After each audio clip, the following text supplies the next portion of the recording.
Hey, hey, Michigan Maniacs. This is Michigan Maniac Podcast, and I am your host, Adam Brewer. I guess we'll be eulogizing the basketball team today and also be touching a little bit on football. Now, all of this, I'm going to try and stay as positive as possible just because we need to. I mean, both of these teams need us to be as positive as possible right now.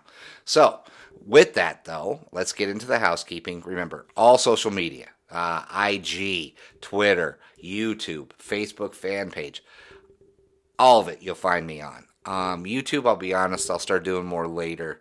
You'll probably check that out with football. I'm still trying to figure out, what I want to do with it.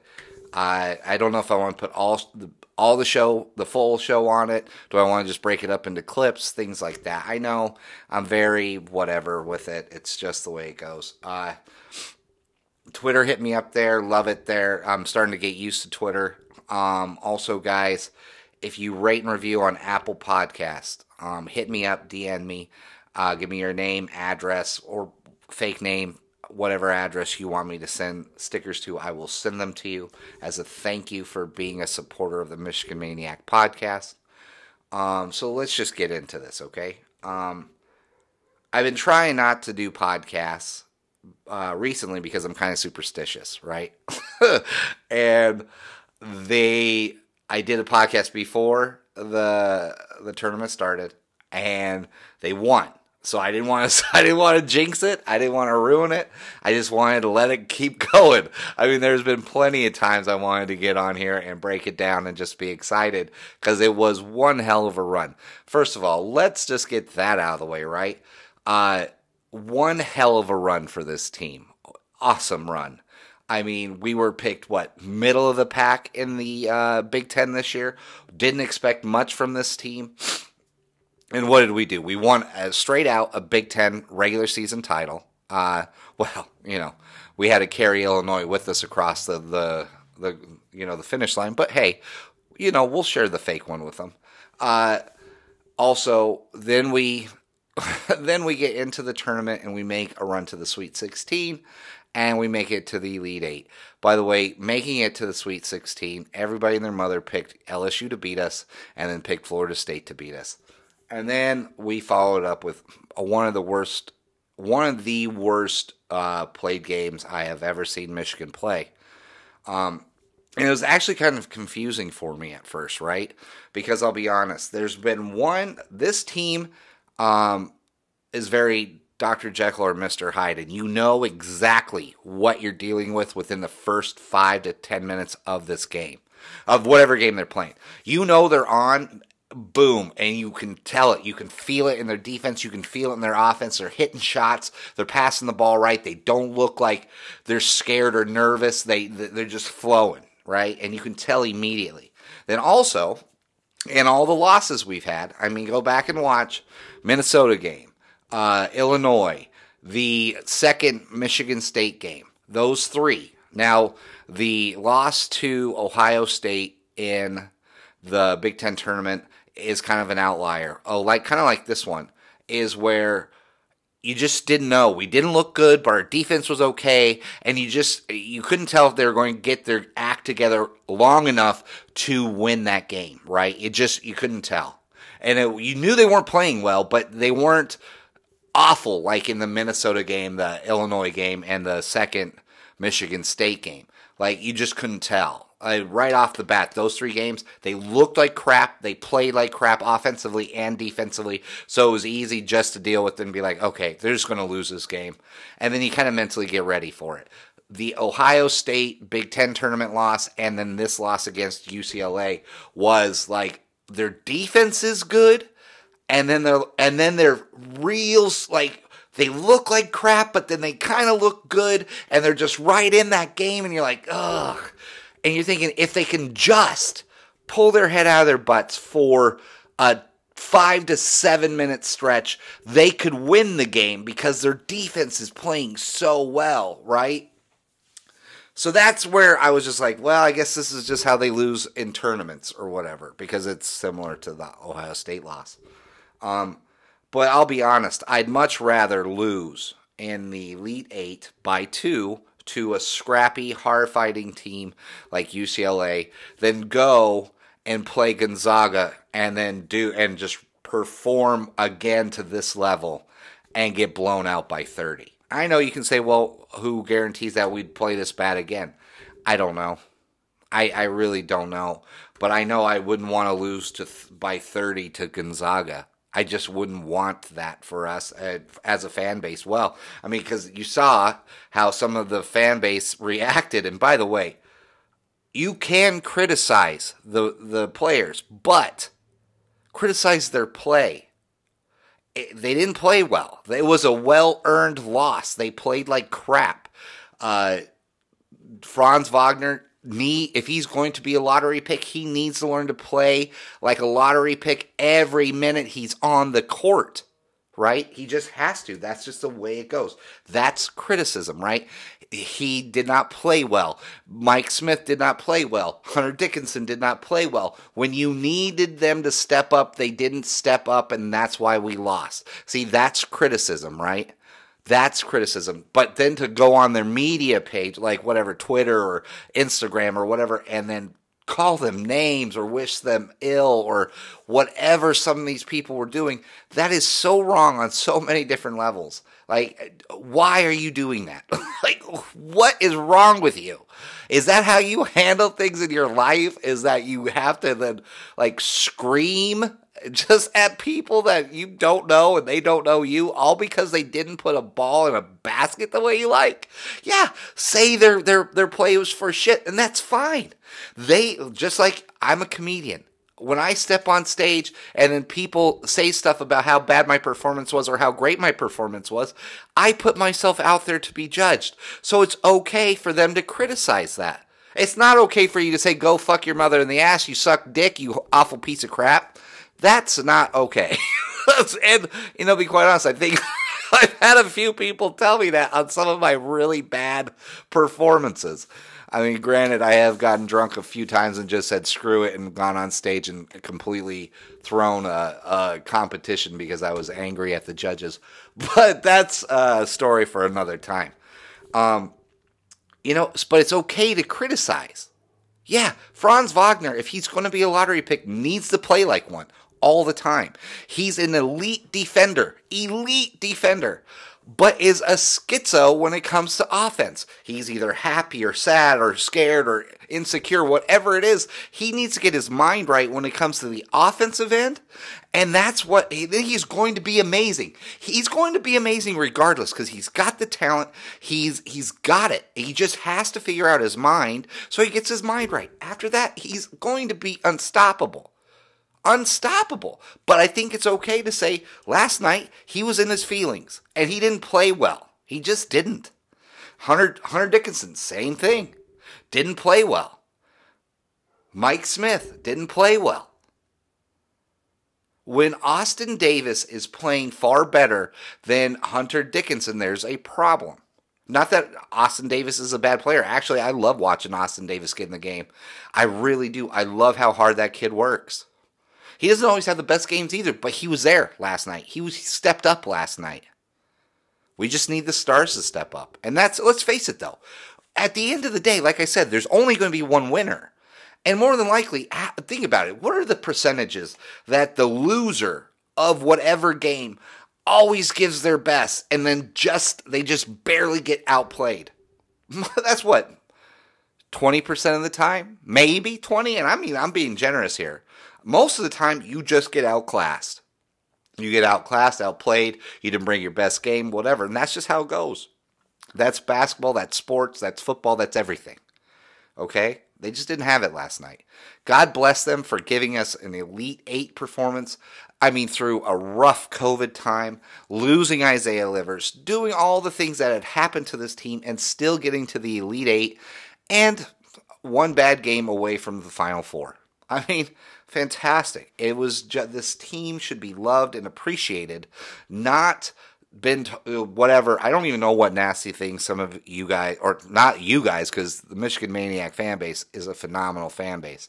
But you know, the crazy ones that still live in their mother's basements, who stalk girls and leave awful messages on IG model posts because they're not paying attention to them. That's the same kind of behavior that they're doing with these young basketball players. It's, why aren't you paying attention to me, Ma, more spaghetti. I think it's ridiculous. But thank you, Juwan Howard. Thank you for such a great season and for really just being an outstanding coach. Every day, I love and appreciate that guy even more as a man and as a coach. So fantastic season. Especially, like I said, with everything we had to deal with. Sure, if we had Isaiah Livers last night, hopefully that would have been the guy to put us over the top. Absolutely tough break, but that's just how that cookie crumbles, man. So yeah, no, I'm very, very happy. It's going to be a boring Final Four, to be quite honest with you. It's more likely going to be Gonzaga and Baylor, which kind of sums up what the whole season was. It was always Baylor and Gonzaga, and then Michigan would show up, and then they would downplay how good Michigan was, and then there was always a random fourth. So you kind of seeing that as it is. So whatever. I mean, I don't know. More than likely, Gonzaga is going to win it all. I mean, but it wouldn't shock me if Baylor does it. Wouldn't even shock me if Houston does it. It would shock me, however, if UCLA does it. I think they are a team of one player. That Tiger Bennett, I think his name is, not impressed with little Bob Marley, not at all. Actually, he's very annoying in my opinion. Too much. He's too annoying for the talent level he has. I don't think he's that great of a talent. I think he was an average point guard at best. I didn't see anything amazing. I mean, Mike Smith had an awful game and was still on the same level as that guy. So I don't know. Didn't see anything real amazing there. So UCLA's one player. I wouldn't be surprised if Gonzaga whips them by 20, 30 points. I don't see them being better. UCLA is definitely not better than USC, and USC got demolished. So I don't know. We'll see. So yeah, guys, for the weirdos who may be listening to this, not my normal fan base, but those who live in their mother's basements and can't understand why IG models aren't returning their DMs, and why when you send D pics immediately on POF, why girls don't respond. Same thing here, guys. Don't curse and yell and wish harm upon these young men who are playing their hearts out, okay? It's not welcome, it's dumb, and it's really just proving who you are instead of what they are. I mean, come on. Just sit in your basement, yell at the wall, yell into the void, wondering why, God, the universe, or whatever has punished you and locked you to this way of life. Fine. Do all that, but please leave the hardworking young men of Michigan basketball alone. And also, that goes for all fan bases. There should never be death threats. There should never be any of those kind of things to players. Give me a break and move on. So, we're going to finish off this with some football stuff. I want to be very positive about the football stuff this time. I think we can all be negative if we wanted to. It's very, very easy to do when it comes to Michigan football, to be negative. And I mean, that is one of the things I love to do, is crap all over Michigan football. I am kind of like a spurned lover in that. I feel I've just become jaded, I think, to the overall thing that is Michigan football. But I am going to put a positive spin on almost everything that I have seen lately. And now maybe it's going to be foolish of me to do it, but I'm going to do it. So we'll start with the Giles Jackson transfer, right? And does that mean that Flash Worthy's going to leave as well? Oh, they were a package deal and blah, blah, whatever. Who cares? Okay, here's the positive spin on this. Maybe Michigan football with these new coaches have created or have started to save save what little culture they have and start to rebuild from the ashes of what Harbaugh burnt down with his love of Shea Patterson. Rebuild this culture, and you have to earn every position. You've got to go out there and you've got to work hard. You've got to earn it. Nothing is given. Something that we all love. That's one of the main things that drives me to enjoy football or sports, is that it's merit-based. You go out and you earn your spot, right? So maybe it's a good thing that Giles Jackson is gone. Maybe it's a good thing that Zach Charbonnet is gone. Maybe it's a good thing that Joe Milton is gone. Because if you're not going to be a part of the Michigan rebuilding, the belief system that they're trying to put into Michigan, then see you later. God bless you. Good luck wherever you go. For me personally, I don't wish them any harm. I don't wish them any bad luck. I wish them whatever they seek in their life. I hope that's great. But if you're not going to be about Michigan football, then hit the door. We do not need you. We do not need that venom destroying the team from within. We don't need the new walls that are building up of this culture to be destroyed by weak mix of the people who are in it, by the people who are trying to build it. We don't need ill will, all right? We just don't. So good. Maybe that's the shedding of the skin, right? The shedding of the pounds of the fat that we need to get rid of to get down to the Michigan culture and program that Harbaugh or the new coaches have envisioned, okay? Maybe that's it. So instead of, woe is us, we're losing another guy. Yeah, we could go down that road, sure. But why don't we look at it as they're shedding the undue weight? They're getting down to marbling, sculpting what is going to be Michigan 2021 or 2022. Then let's get into this too. Everybody's like, I hear it constantly on a podcast that, we should embrace he doesn't understand why people don't embrace the transfer portal quarterback, because it's worked well for Ohio State, Oklahoma, LSU, all that, right? And why are we so down on the transfer?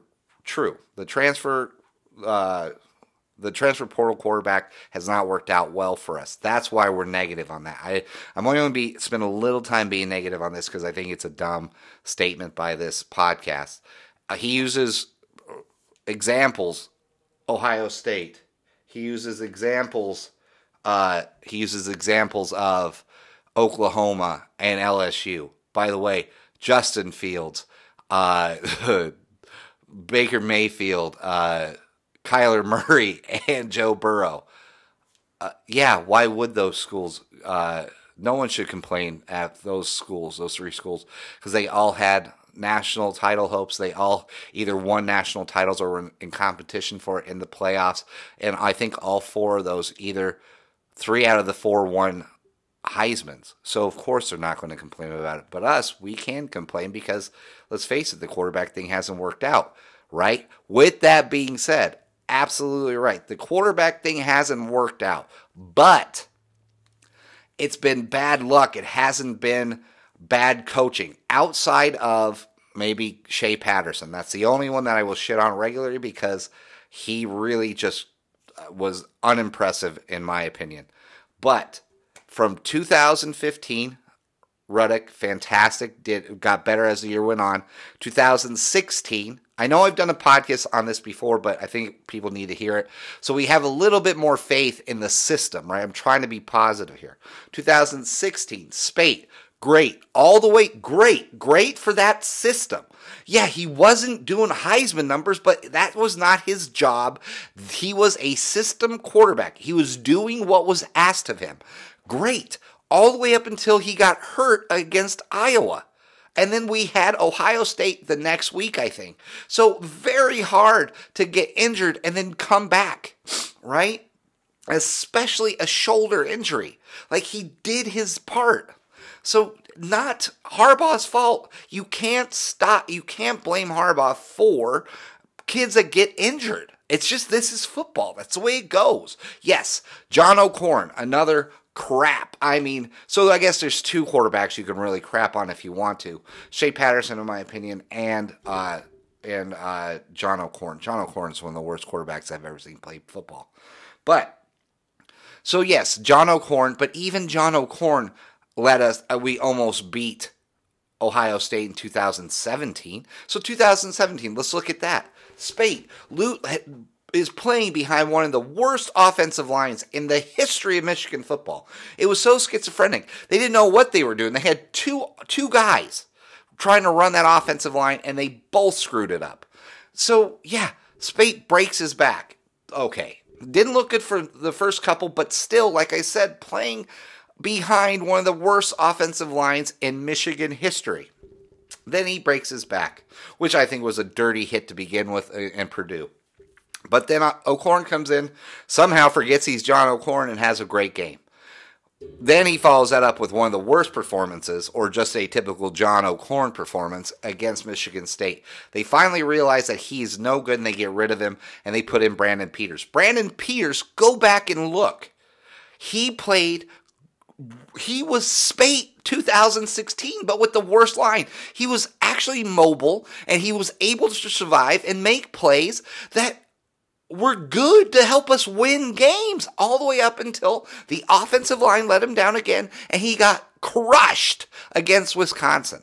And also, the week before the Ohio State game.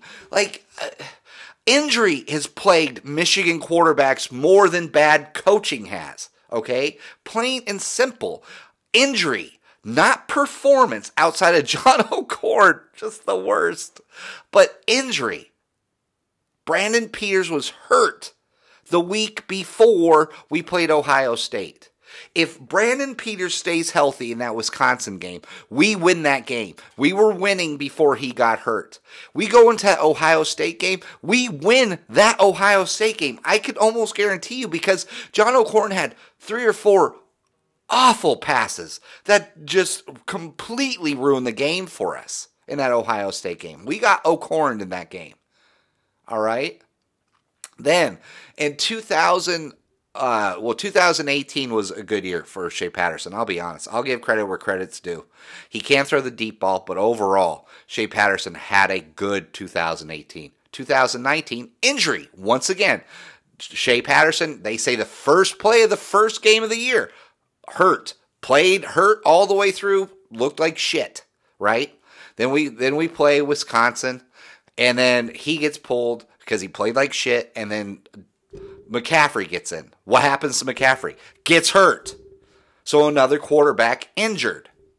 Then we go back to the injured Shea Patterson in 2009. So that whole 2019 was marred by bad quarterback play, but because they were all injured, right? Indirectly, I'm defending Shea Patterson. Then 2020. Now, here, this is how I believe in the 2020 season. I still with the quarterback theme, but still, let me divert a little bit. Being positive about that 2-4 season. Not much you can be positive about. But I've been thinking about it. What if, hear me out on this, what if they knew 2020 was already going to be a waste? They knew it from all the kids leaving, and then they couldn't come back because Nico Collins, the NCAA, said, you can't come back because you took the money, blah, blah, blah, and everybody left. And they knew they had glaring holes everywhere.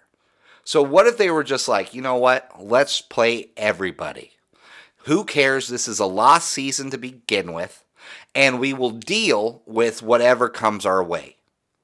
Maybe they thought they had better talent than they did, or the coaches just took the year off because the coaches didn't prepare very well. The football players didn't even look like they wanted to be there. So maybe it was just that whole this is a lost year, and you got lost year quality of performance, right? Maybe the guys were like, the players like, what does this year mean? It sucks. We suck. I'm not going to play hard this year. What does it matter? All right, not saying that's a good attitude, but that's what it seemed like. The coaches were like, hey, you know what? Let's play everyone. Let's get all the running backs, and we'll get them, and we'll play them all, see what we have, so we know what we're going into, and have some real live game performances so we have that to look on going into the 2021 season. Maybe that was it. Maybe that's everything. Maybe when Harbaugh says trust the process, that's what he was talking about, is that they knew they were dealing with a crap year, so they're going to put everybody out there, throw it all on the wall and see what stuck, right? See who performs, see what. And that's why you would have one player go off, have a great 3 or 4 plays, and then you wouldn't see him again for half the game because they had to put somebody else in to see what they had. Not saying that it's right, not saying that it was smart, not even saying that it was going to be productive. But maybe that's what they were doing. Maybe, right? That's the only thing I can think of. Or they're just awful coaches. I don't know. It's one or the other, but I'm trying to stay positive. This is a positive, or searching for the positive in Michigan football. Then, let's get back to the quarterback thing, right? I hear it on some podcasts. Well, Cade McNamara, what do we know? He started off strong, but then, he didn't really do much after that. Yeah. Wow, crazy, weird, right? Cade McNown comes in, looks good against Wisconsin for two drives, I think. In one drive we actually score. He looks fantastic on. And then they pull him. Then he comes in the Rutgers game, looks fantastic, right? Then the first drive of the next game, he gets hurt. Gets hurt once again. Injury themed. Now, obviously, Joe Milton stunk, but I think they were saying that was an injury as well. Don't know. I think that was just hiding the fact that he has a rifle for an arm, but can't throw it to anybody, right? Can't complete a pass. But Cade McNamara gets hurt, plays through it because Joe Milton is either hurt or stinks, either way you want to look at it. But still, that's why Cade McNamara didn't look good against Penn State. The guy was hurt. Once again, hurt. 2018 was one of the only seasons where we did not have a starting quarterback get hurt. That's it. 2015 and 2018. The only seasons that Michigan had in football where their quarterback did not get hurt, did not suffer some type of injury that pushed back his performance. That is unlucky. That is unlucky, bad training, fragile guys, whatever the hell you want to call it. But we have suffered some of the worst luck when it's come to injuries at that key position. And yeah, of course we can get into bad coaching calls and all that. But I'm defending this part of it. And as we all know, how the quarterback goes usually is how the team goes.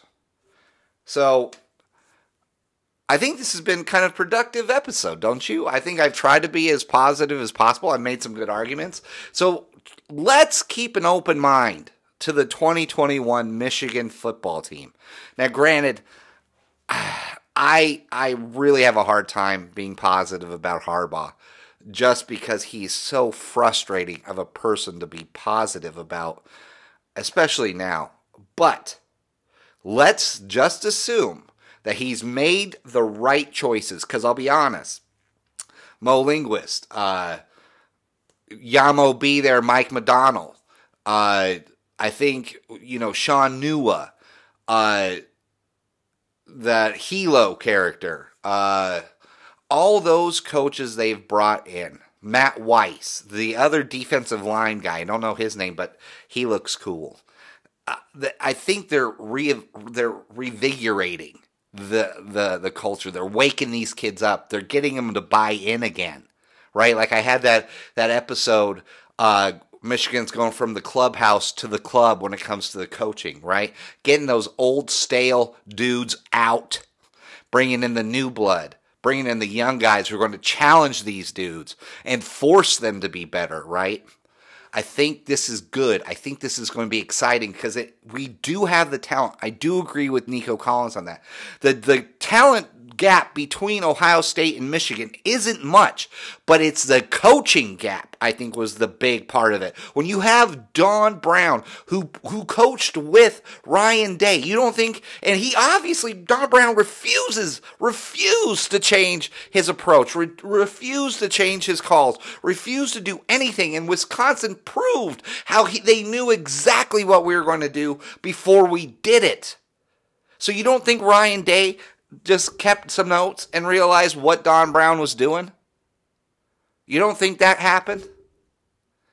It's the coaching gap that needed to get closer, not the talent gap. Trust me, if these kids, I guarantee you this, I want this to be a mark on this, right now, take down this date and time.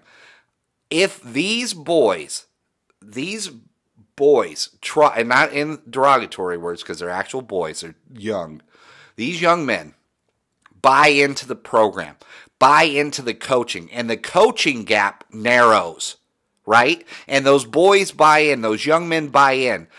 Guaranteed, I am guaranteeing that Michigan football looks a million times better, and we don't lose to Wisconsin, Penn State. We don't lose those dumb games that we normally lose. We start crushing dudes. We start crushing them. But the coaching gap needs the lesson that we need to make strides in. And I'm going to assume and hope and pray to the college football gods that Jim Harbaugh somehow, some way did it. Because if the coaching gap narrows, you will see this Michigan team take off. Will take off. They're going to be phenomenal football team. Trust me, we have the talent. You can't have that many 4 stars and 5 stars on one stinking team and not have talent. It's the mental game that's been suffering, not the talent. So with that being said, guys, I'm getting out of here. I think this was a fantastic episode. Guys, always fantastic that you guys follow me. I still can't believe people like to listen to me. And just the wonderful things you say, it's been awesome. I just thank you so much. So once again, guys, go to Twitter, go to IG, go to YouTube. Follow, enjoy. I promise football season, YouTube will be much better. Twitter, I'm getting better at. IG, I love. So, guys, just hit me up. Let's talk. Let's have a good time. You guys leave a review on Apple Podcasts. I will get you a sticker. Hit me up. DM me with your address and fake name. I don't give a crap what it is. And I'll get you the stuff. All right, guys? But this has been a fantastic episode. And remember, guys, you can criticize their performance on the court or on the field. But we have no right or should ever be taken seriously if we attack them as people. You would never want that for yourself. You would never want that for your child. So don't do that to somebody else's child. Just don't do it. You don't tell them to go fuck themselves. You don't tell them to go kill themselves. You don't do any of that craziness. That's wacko. But you can say you shoot like shit. That's okay to say. That's okay to say that Shea Patterson can't throw, has the arm strength of a 90-year-old woman. It's okay to say that stuff, right? Because they're out there for public consumption. You can criticize their performance, but to tell a kid or even an adult at that matter to go fuck themselves or to kill themselves or whatever the hell people are saying nowadays, it's wrong, and you've got some major problems. So, guys, remember, always and forever, it is great to be a Michigan Wolverine. And always and forever, guys, go blue.